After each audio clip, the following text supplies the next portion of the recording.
And I used to get called fat so much on top of being picked on in general. So I started throwing up my food so I wouldn't gain any more weight. I used to eat food just to taste it. And knowing I could eat it, only get to taste it, and I could throw it up later. It took a lot of mental gymnastics, and it took a very long time to start loving myself and respecting myself for me, for who I am, and not based on how I'm gonna look for other people. What up, I'm Rob Level, and I'm about to tell you the story about how I was the only white kid in an all-black gang school in Southside Chicago, and how I got picked on for years until it led to me being hyperbulimic. It caused a lot of psychological issues, all right? And it was violence, so much violence. But before we start this video, I want to thank you for watching, because this video is going to help a lot of people. And by the way, bulimic is when you eat and then you throw up the food.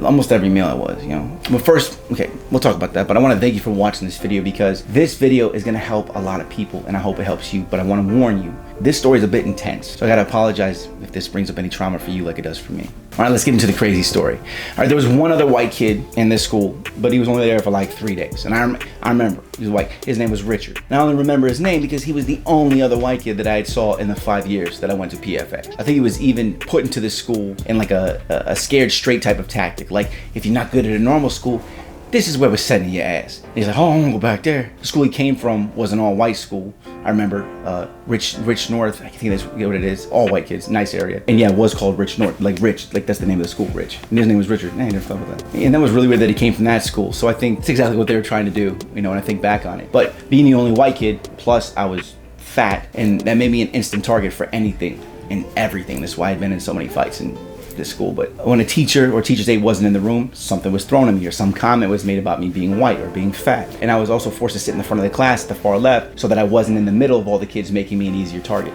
Seriously. So I was getting into fights on a regular basis. I hated being made fun of, and I would always stand up for myself. I had a big mouth, right? But that always turned into a fight.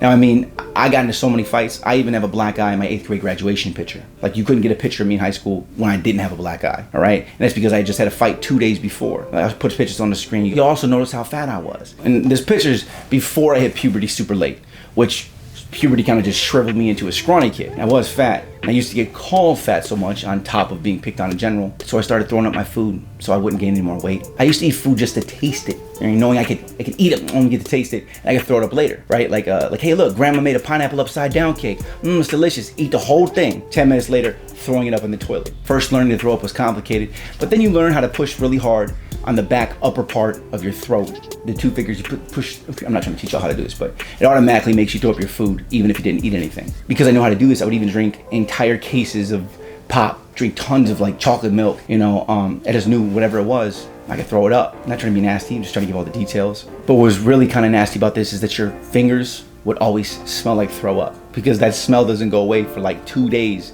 after you throw up. And I was throwing up like 4 to 6 times a day. Here's a picture of me as a freshman in high school. After this, I always had body issues. Even right now, as I'm saying this sentence, it is so true, I'm flexing my abs. I don't even consciously do it anymore. It just happens because I've been sucking my stomach in for over 10 years. I have to think about not contracting to let my stomach go. I was so self-conscious my entire life. I didn't even like taking my shirt off in public until like 5 months ago.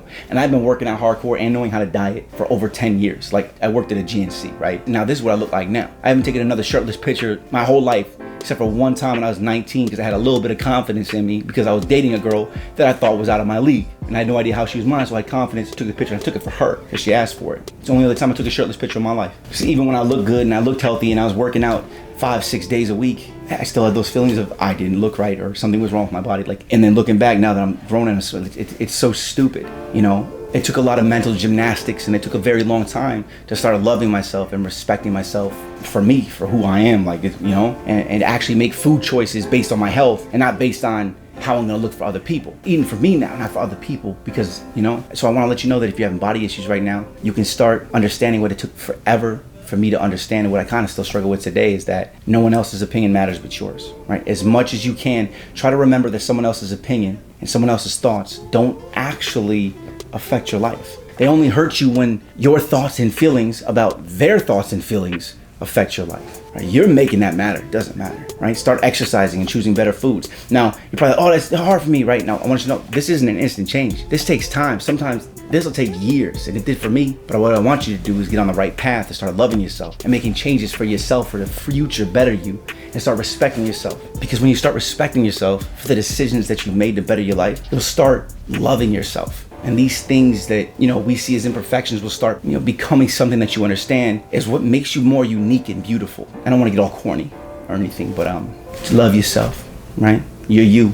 You're all you got, right? So thanks for watching. I really appreciate it. If you could do me a favor, please share your painful or your joyful stories below this video. Share your opinions and your thoughts about my story in the comments. I'm looking at these comments, and I ask you to do this because you never know who's going to see your comment now or in the future, who is going to help, right? And I'm promoting this. I'm trying to help as many people as I can with my stories. Also, go down there, look at other people's stories, see what they're saying, try to help give advice to other people. Maybe you've been through something similar. Let these people know that there are other people who have lived with these difficulties and they've struggled with things.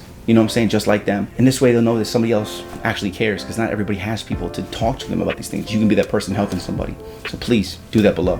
And then lastly, one thing that'll really help me out, please like and subscribe, because it'll help this video spread organically and share to more people. And you'll also notice that I'm in the comments below reading these comments and responding to people, all right? And you're in a safe space, because I'm going to delete anybody who's hating on you, all right? I'm looking at these comments. Any trolls are going to be deleted. Nobody's judging you here. Well, to hear the next part of my screwed up story, or see what other crazy stories happen, I put the links to all of my stories that were part of my life story song below this video, and I titled them just right, so it's going to make you want to watch every single one of them, because all the stories are so crazy. What I'm going to do is I'm going to put a few of them on the screen here for you at the end of this video, and you can check out those while one of my songs that fits this story plays in the background. I'm Rob Level. You can follow me, Rob_Level on Instagram. More motivation on there, more music on there. Keep believing in yourself and keep hustling. And I'll see you at the top. What up, I'm Rob Level, and I'm about to tell you the most messed up true story about how it truly feels to be suicidal. How our mind works to build to that point of an unbearable sadness for a truly depressed person. If you're depressed or anything along those lines, this video is gonna help you, because I've been there. Trust me. You're gonna feel like I'm inside of your head, the way that I'm gonna describe this, all right? Level. Ooh, I would've thought by now that I'd be way past these days. By now that my top be down on my brand new black Mercedes. Thought I would've made it by now. Thought I would've made it by now. Thought I would've made it by now. Thought I would've made it by now. Working 9 to 5, saving to survive. Pay the bills and put a little to the side.